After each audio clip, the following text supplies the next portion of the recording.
Hello વિદ્યાર્થી મિત્રો, હું આજે ફરીથી તમારું અમારા ચિંતન ક્લાસીસમાં સ્વાગત કરું છું. આજે આપણે લઈશું ધોરણ 6 અને વિષય લઈશું આપણે ગુજરાતી. જેમાં તમને પરીક્ષામાં પૂછાય એવા આપણે આઈડિયલ અસાઇનમેન્ટ 2025 માંથી જોઈશું. જેમાં સૌપ્રથમ આપણે જોઈએ નીચે આપેલા વિધાનો ખરા છે કે ખોટા તે જણાવો. જેમાં પ્રકરણ 1 ઈશ્વર તરણાનો તારણહાર નથી તો કે ખોટું. દરિયો ઈશ્વરનું વિશાળ દિલ છે તો કે સાચું. પ્રકરણ 2 હાથી ગેલમાં આવીને ઝાડની ડાળીઓ તોડતો હતો તો કે ખોટું. કાગડીએ કકળાટ માચાવ્યો તેથી હાથી ભાગી ગયો તો કે ખોટું. પ્રકરણ 3 વરસાદ પછીની તાજગી આપનારી હવાથી સૂઈ જવાનું ચેતન આવે છે તો કે ખોટું. બપૈયું ભાગ્યે જ જોવા મળે છે પણ તેનો બોલ અવશ્ય સંભળાશે તો કે સાચું. પ્રકરણ 4 યાનોની અંદર માત્ર માણસો હતા તો કે ખોટું. બીજા યંત્રે વ્યક્તિની છબી મોકલી નહીં તો કે ખોટું. પ્રકરણ 5 ગુજરાતના લોકો સંપથી શું શોભે છે તો કે સાચું. ગુજરાતનો સાગર કિંમતી રત્નોથી ભરપૂર છે તો કે સાચું. પ્રકરણ 6 ઝવેરચંદ પહાડ, ઝરણા, વનરાજી વગેરે વચ્ચે મોટા થયા તો કે સાચું. મેઘાણીએ બાળકો, કિશોરો અને મોટેરા એમ બધા માટે ગીતો, વાર્તાઓ લખ્યા છે તો કે સાચું. પ્રકરણ 7 ગૌરીગાય કહે છે કે ઘર બહાર મૂકીને ભાગી જઈએ તો કે ખોટું. પ્રાણીઓનું સરઘસ જોઈને માણસોને લાગ્યું કે તેઓ સપનું જુએ છે તો કે સાચું. પ્રકરણ 8 સુખ દુઃખ બધાએ સહેવું જોઈએ તો કે સાચું. મીરાબાઈ ઉદ્ધવજીને કહે છે કે રામજી ઈચ્છા મુજબ રહેવું જોઈએ તો કે સાચું. પ્રકરણ 9 ખાલી નામના અક્ષર ફેરવે કંઈ થવાનું નથી તો કે સાચું. જો બધાના નામ એક સરખા પાડી દેવામાં આવે તો યમરાજ માટે કોયડો ઊભો થઈ જાય તો કે ખોટું. પ્રકરણ 10 હરખચંદ શેઠ હટાણું કરવા ધંધુકે આવ્યા હતા તો કે ખોટું. કહડસંગના બાપુનું કારજ લગાતાર 7 દિવસ ચાલ્યું તો કે સાચું. એના પછીનો પ્રશ્ન છે કે નીચે આપેલા પ્રશ્નોના 1-2 વાક્યમાં ઉત્તર લખો. જેમાં પ્રકરણ 1 કવિ ઈશ્વરને ક્યાં ક્યાં જુએ છે તો જવાબ છે કે કવિ ઈશ્વરને સર્વત્ર જુએ છે. વિશાળ દિલ હોવું એટલે શું તો જવાબ છે કે વિશાળ દિલ હોવું એટલે ઉદાર હૈયું હોવું, ઘણું મોટું મન હોવું. ઈશ્વરના દિલમાં સમગ્ર સૃષ્ટિ સમાયેલી છે. કવિ કોને ભગવાનની આંખ ગણે છે તો જવાબ છે કે કવિ સરોવરને ભગવાનની આંખ ગણે છે.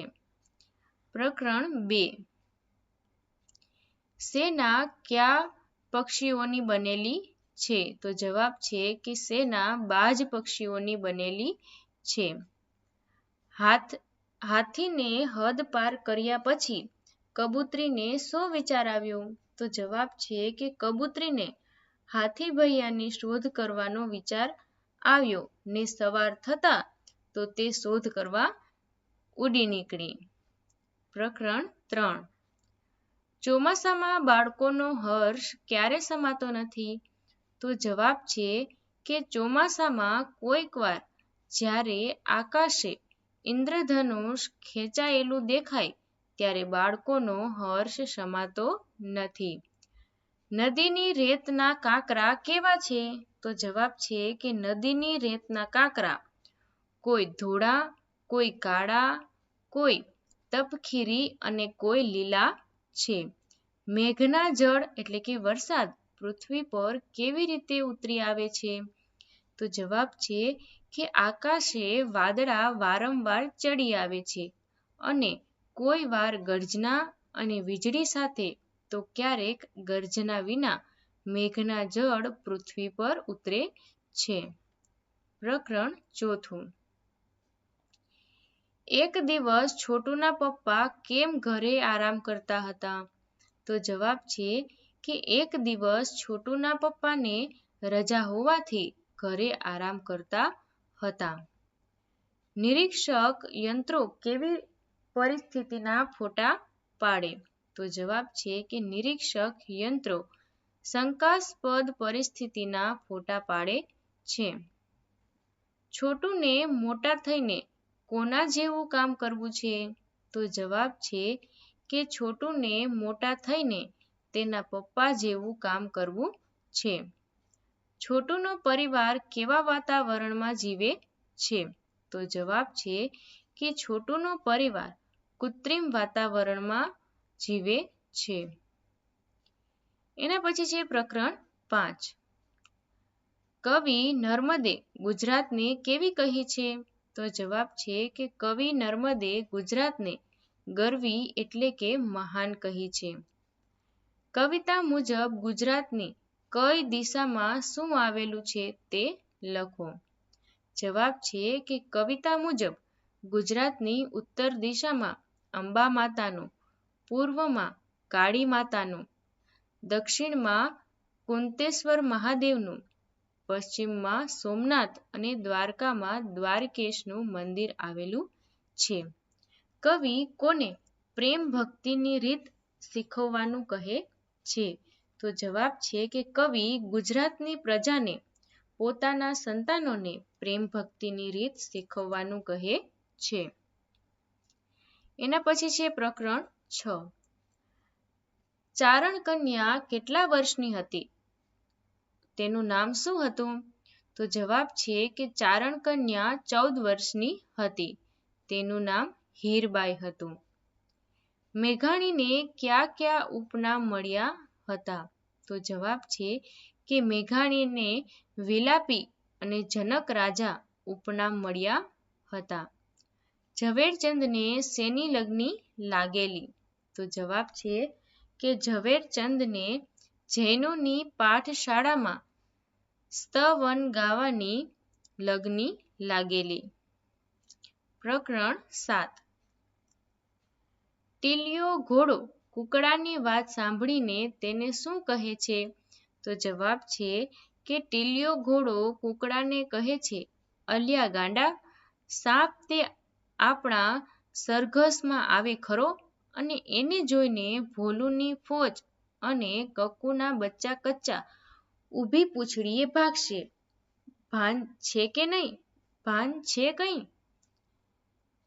બધું બળદ ધમાલ વિશે શું કહે છે?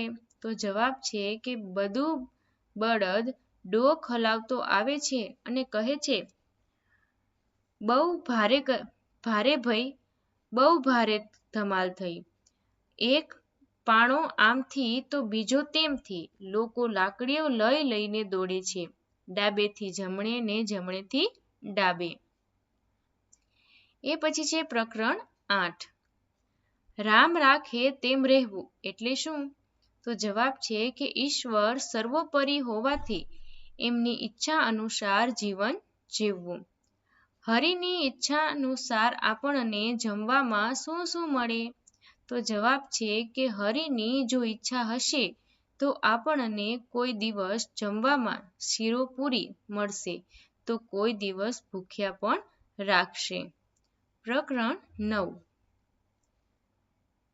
પાપકની વિનંતી સાંભળીને ભગવાન બુદ્ધે શું કહ્યું?